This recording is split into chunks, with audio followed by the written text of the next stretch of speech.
క్రితం సోనియమ్మ గారు మరి ఉత్తర రాష్ట్ర తెలంగాణ సమితికి మేము అధికారంలోకి వచ్చిన తర్వాత గడ్డం నర్సారెడ్డితో పాటు ఇంకా ముగ్గురికి నేను నామినేటెడ్ పదవిలో ఎమ్మెల్సీ పదవి గడ్డం నర్సారెడ్డికి ఇస్తానని ఆమె ఒక సంతకం చేయడం జరిగింది. మరి ఆమె ఆదేశాల మేరకు ఇన్ఛార్జి కూడా సంతకం కూడా చేయడం జరిగింది. మరి మేము ఢిల్లీ కూడా పోయినాం, దీపక్ సింగ్ గారు కూడా చూపించినాం. అవన్నీ దీపక్ సింగ్ గారు మహేష్ గౌడ్ గారికి రాసిండ్రు.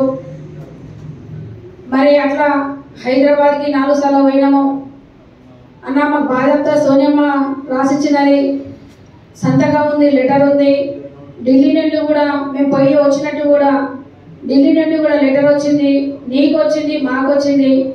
మరి ఏంటన్నా ఈ విషయం అంటే అట్లా 4 సార్లు పోతే చూద్దాం సీనియర్ మోస్టులు ఉన్నారు ఇంకా అని చెప్పుకుంటా పంపించాడు.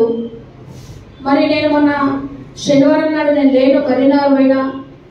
మరి అది మన గడ్డం నర్సారెడ్డి మన రాష్ట్ర అధ్యక్షుడు మహేష్ గౌడ్ దగ్గరికి గాంధీ భవన్కి వెళ్తే అది చూపిస్తే సోనియమ్మ చాలా ఇస్తుంది, చాలా లెటర్లు వస్తాయి, ఇవన్నీ పట్టించుకునే దాత మా దగ్గర ఇప్పుడు లేదు అని అహంకారంతో మాట్లాడిన మహేష్ గౌడ్ ఇలా నీ పిసిసి పదవి వచ్చిందంటే ప్రజల్ని లెక్క చేయకుండా ఉంటున్నావు. ఒక సోనియమ్మ దీపక్ సింగ్ గారు కూడా నీకు లెటర్ రాసి ఇచ్చిన ఆ లెటర్లను కూడా పక్కన పెట్టినావు. మరి మా అధ్యక్షుడు సీఎం అపాయింట్మెంట్ అన్న ఇప్పి అంటే సీఎం ఎవరు, నాకు ఎవరితో ఏ పని లేదు, నేను ఇప్పుడు ఎవరికి ఇవ్వదలుచుకోలేను అని చెప్పేసి ఆ ఇచ్చిన లెటర్ చూపిస్తే ఇసిరి పాడేయడము. ఆయన ఎంత అహంకారంతో విరవిస్తున్నారు మహేష్ గౌడ్ ఖబర్దార్. మేము అనుకుంటే నిజామాబాద్ నువ్వు వచ్చినప్పుడు 4,000 మంది మహిళలతో నేను నిజామాబాద్ అడ్డుకోవడం కూడా ఖాయం. నువ్వు పదవి ఇవ్వకపోయినా సరే ఒక మర్యాద పూర్వకంగా మాట్లాడలేవు. అహంకారంతో నెత్తికెక్కింది నీకు. నీ అహంకారం అనేది మేము ఎలా మహిళా శక్తి అంటే ఏందో చూపిస్తామో. పదవులు వస్తాయి పోతాయి, నీ ఉన్న పదవికి విరవికి మాట్లాడుతున్నావు చూడు, దానికి తగిన బుద్ధి మున్సిపల్ ఎలక్షన్ లో ఖచ్చితంగా చెప్తున్నాము. మాకు కాంగ్రెస్ పార్టీ మీద ఎవరి మీద కోపం లేదు. మహేష్ గౌడ్ ఒక చిన్న చూపు చూసి ఒక రాష్ట్ర అధ్యక్షుడు ఒక సోనియమ్మ ఇచ్చిన లెటరు కించపరిచి కింద వాడాము. చాలా దారుణం కూడా.